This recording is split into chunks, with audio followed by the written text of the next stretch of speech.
हरे कृष्णा। जगत गुरु शिल प्रभुपाद महाराज की जय। नमो विष्णुपादाय कृष्णप्रेष्ठाय भूतले श्रीमते भक्तिवेदांत स्वामिनिति नामिने। नमस्ते सारस्वते देवे गौरवाणी प्रचारिणे निर्विशेष शून्यवादी पाश्चात्य जय श्री कृष्ण चैतन्य प्रभु नित्यानंद श्री अद्वैत गदाधर शिवासादि गौर भक्तवृंद। हरे कृष्ण कृष्ण कृष्ण हरे हरे, हरे राम राम राम हरे हरे। जगत गुरु शिल प्रभुपाद महाराज की जय। परम पूज्य लोकनाथ स्वामी महाराज की जय। निताय गौर प्रेमानंदे हरि हरि बोल। ओम नमो भगवते वासुदेवाय, ओम नमो भगवते वासुदेवाय, ओम नमो भगवते वासुदेवाय। आज हम लोग ऐसी चर्चा करेंगे, जीवन की समस्या क्या है, उसके ऊपर चर्चा करेंगे। जीवन की समस्या यही है कि हमें सुख प्राप्ति कैसी होगी, जीवन में इंद्रिय भोग कैसा होगा, मन में जो इच्छाएं हम रखे हैं उसको तृप्त कैसे करेंगे, ये समस्या हमें। और मन के जैसा मनमानी कारोबार कैसा करें, इसके ऊपर हमें लोगों को ऐसा लगता है कि मैं जो चाहूँ वो करूँ। किसी को लगता है कि मैं सपने में देखता हूँ राजा बना हूँ, बाजू में सुंदर सुंदर स्त्रियाँ हैं, उनसे आनंद ले रहा हूँ, लेकिन प्रत्यक्ष रूप में एक भी मेरे पास नहीं। तो ये कैसा सिद्ध हो जाएगा ऐसा। लेकिन सपना आदमी का सपना ही होता है, जो रात में देखा, सुबह उठने के बाद अरे मैं इधर था, अभी क्या हो। तो सपने की जीवन जो है वो जीने के लिए आदमी को शरीर नहीं मिला है। जैसा कि 84 लक्ष योनि में, हम बार बार 84 लक्ष योनि का बात क्यों करते हैं, क्योंकि 84 लक्ष योनि के बाद ही लास्ट का जो जन्म है ये मनुष्य जन्म है। और इस मनुष्य जन्म में ही आपने जितने तकलीफ से, आज ये कितने पौधे हैं, झाड़ है, पशु पक्षी है, इनके अभी योनि बाकी है, और उसके बाद में वो लोग मनुष्य योनि में आएंगे। तो उसके बाद में भी अगर वो समस्या का समाधान नहीं करते अपने, तो वापिस वो पुनर्जन्म जन्म पुनर्जन्म मरण इस चक्कर में फंस जाते हैं। और इसीलिए कहा गया है जीवन का समस्या साध्य, मतलब समस्या से छूटने का मार्ग क्या है। जीवन के समस्या मतलब त्रास से, अतिशय समस्या ज़्यादा है, उससे छूटने का मार्ग एक है, प्राणियों को, पक्षियों को और सभी को आहार निद्रा भय मैथुन, ये 4 चीज़ सभी को दिए है भगवान ने। जैसा कि मनुष्य भी आहार निद्रा भय मैथुन करता है, बंदर भी करता है, पक्षी भी करता है, गाय भी करती है, कुत्ता भी करता है, बिल्ली भी करती है। 84 लक्ष योनि में 80 लक्ष योनि यही काम करते, 4 लाख योनि मनुष्य का। लेकिन फिर भी मनुष्य ये नहीं जानता है मैंने पिछले जन्म में तो ये सब किया है, लेकिन अभी मेरे को भगवान ने ये जो जन्म दिया है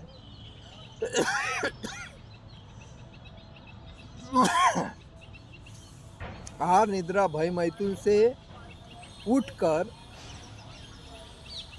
जीवन के समस्या से मुक्त होने के लिए, जीवन से समस्या से मुक्त होने का कार्य क्या है, तो आहार निद्रा भय मैथुन ये चीज़ तो हमेशा होती रहेगी। लेकिन उसमें से उठकर अगर जो कार्य है वो भक्तिमय जीवन जीने का कार्य है। ये ना पशु कर सकते हैं, ना पक्षी कर सकते हैं, ना प्राणी कर सकते हैं, कोई नहीं कर सकता। आहार मतलब सबको खाना है, निद्रा सबको सोना है, मैथुन सबको करना है, पशु भी करते हैं। पशु पक्षी जो होते हैं, जैसा कि पशु पक्षी मैथुन कहाँ भी कर सकते हैं, लेकिन वैसा मनुष्य नहीं कर सकता। उसके लिए घर लेना चाहिए या कोई सेपरेट हॉस्टल तैयार करना, बुकिंग करना चाहिए। उधर जाके उसको बुकिंग करने के बाद उसको पैसा पे करना पड़ता है, उसके बाद उधर उसको अरेंजमेंट करना पड़ता है। लेकिन पशु पक्षी का क्या है, जिधर मिला उसके साथ किया, निकल गया। ये मैथुन हो गया। भय क्या है, जैसा कि मनुष्य को भय से बहुत डर के चलना पड़ता है, प्राणियों को क्या है, अगर उसको किसी ने मारने के लिए आ गया तो भुर्र करके पशु पक्षी उड़ जाएगा, प्राणी भुर्र करके भाग के निकल जाएगा। मनुष्य अगर सोचो गाड़ी एक आई, अगर सब लोग बैठे और उधर गाड़ी का ब्रेक फेल हो गया और सो गाड़ी सबके ऊपर चली गई, तो आदमी क्या भाग जाएगा? नहीं जाएगा, उसके ऊपर से जाएगी। लेकिन पक्षी क्या होएगा, उधर से तुरंत उड़ के निकल जाएगा। कुत्ता बिल्ली जो भी है तुरंत छू करने के बाद निकल जाएगी। कभी कभी उनके ऊपर भी गिर के गाड़ी के नीचे आके उनका भी अपघात हो जाता है। तो और उनके लिए आहार की कोई ढूंढने की ज़रूरत नहीं, वो जिस पेड़ में बैठेंगे, फल है, चलो बैठो खाओ चलो। पक्षी प्राणी कोई भी जगह पे जिधर खाना है, गाय का क्या है, ये घास है चलो खाओ। बंदर का क्या है, इधर फल है खाओ। पक्षी क्या है, इधर फूल है, पक्षी है, फल है खाओ और निकल जाए। लेकिन मनुष्य को ये सब अरेंजमेंट करना पड़ता है। तो ये आहार निद्रा भय मैथुन, ये चारों चीज़ प्राणी में भी है, मनुष्य में भी है। लेकिन प्राणी और पक्षी में भक्ति का जो साधन भगवान ने भागवत धाम जाने के लिए, वैकुंठ लोक जाने के लिए जो दिया है, उनको ज्ञान नहीं है, वो नहीं कर सकते भक्ति। लेकिन मनुष्य तो हमकास कर सकता है और इस समाधान समस्या से मुक्त हो सकता है। तो समस्या से मुक्त होने का एकमात्र कार्य भगवान के चरण में शरण जाना और भगवान के नाम का जप करना। भगवान के नाम का जप करते करते हमें दूसरा क्या कर रहा है उसके ऊपर नहीं देखना चाहिए। दूसरे ने क्या किया तो मैं भी करूँगा, दूसरा आगे भाग रहा है इसको मैं पैर खींचने का काम नहीं करना चाहिए। हमें ऐसा गलत सोच नहीं लाना चाहिए। अभी किसी को पद दिया है, समझो राजकीय पार्टी है, राजकीय पार्टी में जिसको पद दिया, समझो गृह खाता है, तो गृह खाते का काम क्या है कि पूरे समाज का संरक्षण करना है। उसके बाद अन्याय जो होते हैं, अत्याचार जो होते हैं, उनसे जनता का संरक्षण करना है। उसके लिए सिक्योरिटी टाइट करना है, नियम टाइट करना है, कानून टाइट करना है, ये उसका काम है। और जिसका कृषि खाता दिया है, तो कृषि के खेती के बारे में जो भी चीज़ है, जिसके नाम का सातबारा है उसके नाम पे ही चढ़ना चाहिए। दूसरे के ज़मीन में दूसरा अगर अधिकार मानता है तो उसको नहीं देना चाहिए। जो ईमानदार बेचारा इतने पीढ़ियों से वो ज़मीन का मालिक है, उसका तुरंत अपने स्वार्थ के लिए उसके नाम पे नहीं। आज वैसा ही हो रहा है हर जगह पे। किसी ने अभी क्या है, अधिकारी लोगों का दिन का टारगेट है 1000 रुपया, 2000 रुपया, 5000 रुपया, 10,000 रुपया, 20,000, 25,000, ऐसा टारगेट है दिन का एक पार्टी का। और वो लेने के बाद वो लोग हाथ चलाते, नहीं तो चलाते नहीं। लेकिन उनका ईमानदारी से काम क्या है कि वो लोग पगार लेते हैं, सैलरी जनता के इनकम टैक्स से। सो हमारे फाइल आया तो कोई पैसे की अपेक्षा नहीं करके साइन करके उसको फॉरवर्ड करके बेचारे का जो मांग है उसको पूरा करके कंप्लीट करके रखना चाहिए, ये उसका काम है। लेकिन उसमें भी वो लोग आड़ीबाजी करते हैं, आज नहीं करूँगा कल करूँगा, मेरे पास पैसा आया क्या, वो बोल के वो लोग तकलीफ है। अभी जैसा कि मंदिर का अगर जहाँ बात करें तो मंदिर का भी ऐसा ही है। जिसको जो अधिकार दिया है उस अधिकार में हमें जो आते हैं वो सबको न्याय समान देना चाहिए। एकनिष्ठता से उनका सेवा देख के उसको प्रसन्नता से उसका काम करना चाहिए। कोई विदेश से आता है, कोई आता है, वो कुछ मांगता है तो उसको तुरंत देना चाहिए, ना नहीं बोलना चाहिए। तुम्हारे बाप का तो कुछ है ही नहीं, ये किसके बाप का है? प्रभुपाद ने खुद ने इतनी मेहनत करके बनाया है। तो वो हिसाब से जो भी व्यक्ति आता है उसको हेल्प मदद अब करना ज़रूरी है, क्योंकि ये भक्तिमय है, ये भगवान की प्रॉपर्टी है। और प्रभुपाद ने लोगों के पैसे से ही भगवान के डोनेशन में ये सब कुछ बनाया। हम खाली आज आए हैं तो कल नहीं है, यही सोच के हमारा सिद्धांत होना चाहिए कि मैं एक सेवक हूँ, मेरा ईमानदारी से सेवा करना चाहिए, किसी की चापलूसी नहीं करना चाहिए, किसी की लाचारी नहीं करना है, किसी के अंडर में जाना नहीं चाहिए। मेरे को बुद्धि दिया है ना, भगवान को समर्पित हुआ हूँ तो समर्पित काम करके भगवान की प्रसन्नता के लिए और प्रभुपाद की प्रसन्नता के लिए मुझे ये ईमानदारी से काम करना चाहिए। इसमें पॉलिटिक्स लाना नहीं चाहिए।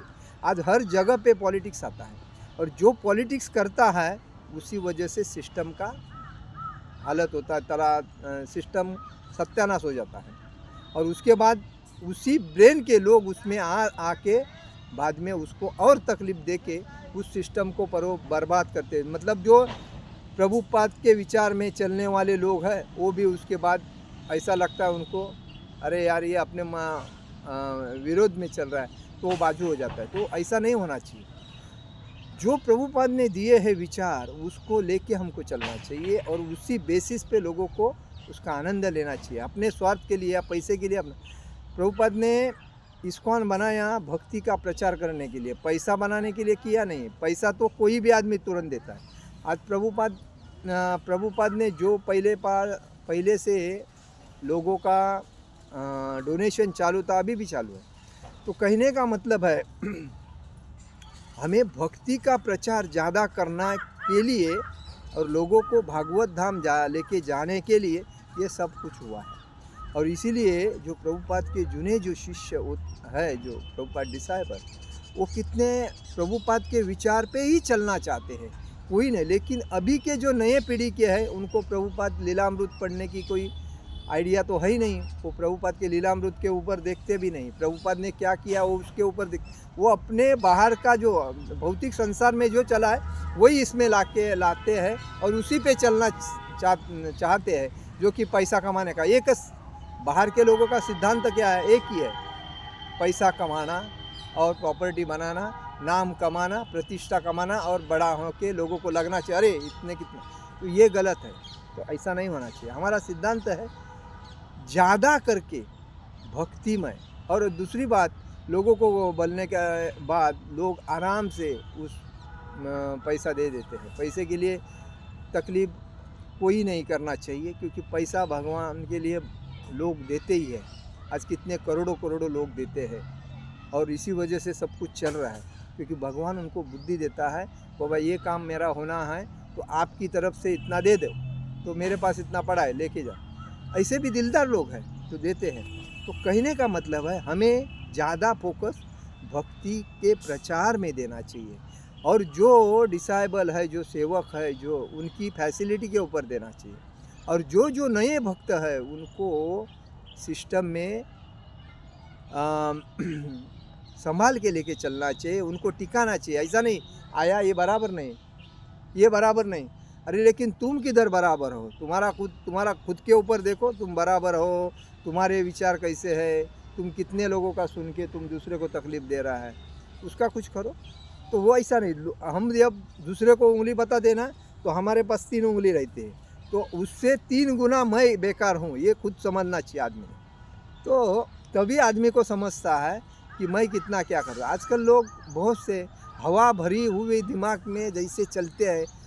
कभी कभी विचार आता है हमें, कैसे आदमी को कोई कैसी पोस्ट दी है और वो कैसा गलत उसका उपयोग करता है। देखा नहीं, लोग बोलते नहीं क्योंकि बोलने से दिखता है और बाद में वही उसके नज़र में आता है, इसीलिए चुपचाप रह के देखते चलते। तो आदमी ने समझना चाहिए, कभी कभी आदमी ने अपन जो मैं कुछ काम करता हूँ ना, वो शाम के टाइम पे ना शांत बैठ के समझना चाहिए मैंने सही कर रहा हूँ या गलत कर रहा हूँ, मैं किसी के आदेश के ऊपर चल रहा हूँ या मैं योग्य भगवान के विचार के ऊपर चल रहा हूँ, ये सोचना ज़रूरी है।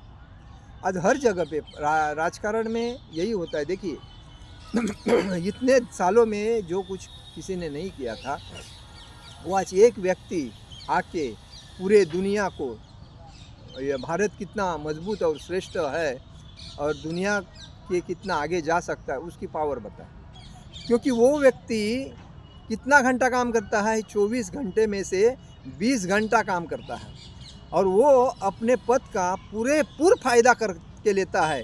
उसमें कोई किसी के ऊपर अन्याय नहीं होता है, किसी को तकलीफ़ नहीं होता है। लेकिन जो चोर होते हैं उनको हमखास अन्याय तकलीफ़ होएगा, क्योंकि उनको चोरी करके जो खाने का था वो उसने सब कुछ बंद किया। इसीलिए उसको मारने के लिए, उसको टॉर्चर करने के लिए, उसको तकलीफ़, यही हर जगह पे हो रहा है। अगर चौल की समय कमेटी है उसमें भी ये हो रहा है, बिल्डिंग की कमेटी है उसमें भी हो रहा है, मंदिर की कमेटी है उसमें भी ये हो रहा है, राजकारण में है उसमें भी ऐसा ही हो रहा है।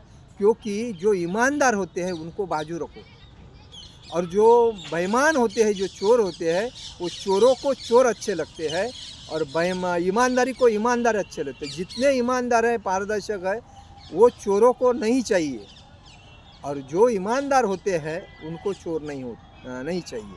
क्योंकि ईमानदार अपने योग्य प्रकार है, ईमानदारी से ही चलेगा। उनको पैसे की ज़रूरत नहीं है, उनके कोई पद प्रतिष्ठा की ज़रूरत नहीं, ना प्रॉपर्टी की ज़रूरत। वो खाली एक कायदे कानून के हिसाब में लोगों के सुख शांति और आनंद के लिए वो लोग करते हैं।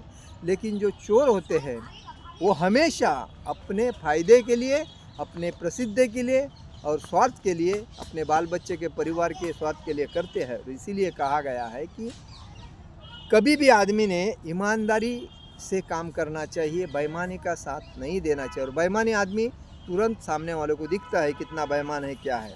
इसीलिए प्रभुपाद ने कहा है इधर कि अदांत गोभी विंशंताम तमिश्रत पुनः पुनश्चित्वित, अदांत गोभी विशंताम तमिश्र पूर्णा पुनश्वितम। लोग जन्म जन्मांतर अपने इंद्रियों का आनंद लेने का प्रयत्न करते हैं।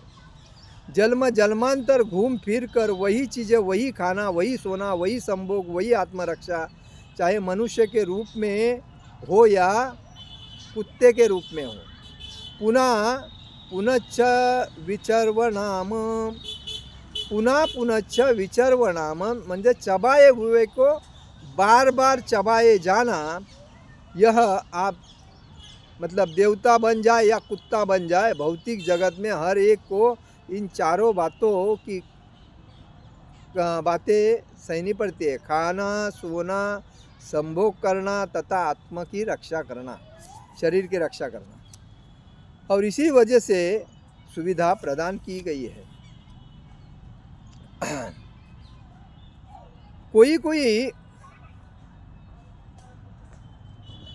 आजकल लोग देहांत बोध में इतने मूर्ख बन गए हैं कि उनका एकमात्र आनंद यही है कि तथाकथित भौतिक भोग। इसलिए शास्त्र के उपदेश देते हैं कि यह क्षणिक निम्न कोटि का भोग भौतिक जीवन के किसी भी रूप में, चाहे मनुष्य के रूप में या पक्षी या पशु के रूप में उपलब्ध है।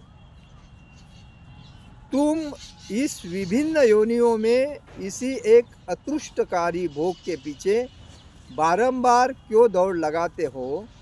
पुनः पुनः चर्वित चर्वणाम, तुम इन सभी विभिन्न रूपों में उसी एक बेहुदा अतृष्टकर कार्य को बारंबार करे जा रहे हो।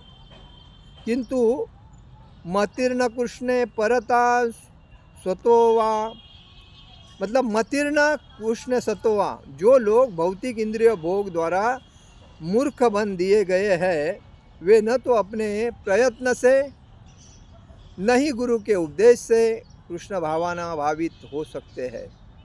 और मिथ्योमिभक्त देत, ये मूर्ख लोग यह पूछने के लिए अनेकानेक गोष्ठियाँ तथा बैठक कर सकते हैं जीवन की समस्या क्या है, फिर भी ये कृष्ण भावना भावित की विधि को अपना नहीं सकते। मतलब जीवन की समस्या से मुक्त अगर होना है तो हमें कृष्ण भावना भावित होना जरूरी है। कृष्ण भावना भावित होना का मतलब क्या है कि सुबह जल्दी उठना है, तुलसी महारानी को सामने रखना है, मंदिर अगर नज़दीक है तो मंदिर में जाना है, मंगल आरती अटेंड करना है, भक्तों के संग में बैठना है और भक्तों के संग में बैठने के बाद उनके साथ चैंटिंग करना है। और चैंटिंग करने के बाद भागवतम सुनना है, भागवतम सुनने के बाद उधर जो मिलता है वो प्रसाद ग्रहण करके घर पे जाना है। बाद में आपका जो कार्यक्रम है वो कर सकते हैं। अगर मंदिर नहीं है तो घर में है, तो घर में तुलसी महारानी को सामने रख के उसको उसकी पूजा करनी है। पूजा करने के बाद हमें माला जप करना है। माला जप करके बाद हमारा भगवत गीता या भागवतम है या चैतन्य चरितामृत और भी भगवान की बुक्स है उसको पढ़ना है। और पढ़ने के बाद हमारा जो दिनचर्या है उसको जाना है। जाने के वक्त किसी के बारे में बात नहीं करना है। हमें हमारे बारे में बात करके भगवान के बारे में, इतर दूसरे के साथ बात करने के टाइम पे भगवान के बारे में भगवान की लीलाओं के बारे में बात करना है। भगवान की रूप गुण लीला इसके बारे में बात करना है। बाकी कोई भी बात करो व्यर्थ बकबक है, लेकिन भगवान के बारे में अगर आप किसी से बात करते हो ये योग्य बात है, तो उसको करना है। तो जीवन का समस्या ऑटोमेटिक निकल जाएगा बाजू में। जब आप दूसरे की बात ही नहीं कर रहे हो तो दूसरा आपकी क्यों बात करेगा। ये आजकल क्या हो गया है, मैं मेरा खा रहा हूँ और दूसरे का गा रहा हूँ, और दूसरे का गा रहा है कि टेंशन अपने ऊपर ले रहा हूँ और उसके पीछे डर के मारे चल रहा हूँ। तो ये किसने कहा था। जीवन का लक्ष्य तो ये नहीं है। तो मुख्य समस्या कौन अपने ऊपर ले रहा है उड़ के, खुद ही अपने पैर के ऊपर कुल्हाड़ मार के हम अपने को तकलीफ में डालते हैं। आजकल लोग मुझे पूछते हैं कि प्रभु जी हमारे दिमाग में बार बार गंदी चीज़ आती है, गंदे विचार आते हैं, गंदे लोग। अरे जब आप गंदे लोगों के साथ रहोगे तो गंदे उनके विचार आपके अंदर आएंगे। गंदे गलत रास्ता कुछ देखोगे या गंदे चित्र विचित्र देखोगे तो आपके दिमाग में भूसा भरा रहेगा ही। तो भूसा भरने के वजह से आपको गलत सोचेगा। आप भगवान के चित्र देखो, भगवान के लीला पढ़ो, भगवान के पिक्चर देखो, भगवान के बारे में जो भी बुक्स है उसको पढ़ो, देखो आपका ऑटोमेटिक दिमाग का कचरा निकल जाएगा। हमें जो करना है वो नहीं करते, हमें नहीं करना है वो जगह। देखिए अभी समाज में बीड़ी, सिगरेट, तंबाकू, शराब, जुआ, परस्त्री संभोग, ये तो हम कृष्ण भक्त तो करते नहीं, लेकिन इसमें सरकार बोलती है इसमें हमारा इनकम बहुत बढ़ रहा है। सरकार को इसमें 1000% से ज़्यादा फ़ायदा होता है, इसीलिए उसको बंद नहीं करती है। और उसी का पैसा लोगों के घर में जा रहा है, और उसी का पैसे से लोग अपने पगार लेके बाल बच्चों को पढ़ा रहे हो, और वही पैसे से उनके दिमाग में भी वही गंदगी जाएगी। किसका पैसा, हराम का है। तो हराम का पैसा अगर जो भी उसका उपयोग करेगा तो हराम ही बनेगा। तो वही आज प्रवृत्ति का ये हो रहा है कि हराम का पैसा खाने से आदमी हराम ही बनता है, और उसके बाद बाल बच्चे भी उनके हराम ही बनते जा रहे हैं। इसीलिए चोरी होती है, डकैती होती है, लूटमार होती है, बलात्कार होते हैं, रेप होते हैं, तो इसी वजह से वो बढ़ रहा है। तो अगर हम हराम का नहीं पैसा कमाएंगे, ईमानदारी का पैसा कमाएंगे तो ईमानदार बनेंगे। ईमानदारी का पैसा कमाने के बाद आदमी किसी के बारे में बात नहीं करेगा, अपना खाएगा, भगवान का गुण गाएगा। भगवान का गुण गाने के बाद घर में सुख शांति लानेगी, घर में सुख शांति लाने के बाद विचार अच्छे आएंगे, विचार अच्छे आने के बाद आनंदी प्रसन्न हो जाएगा। तो ये सिस्टम है। आज लोग गलत रास्ते में ज़्यादा है, सही रास्ते में कम है।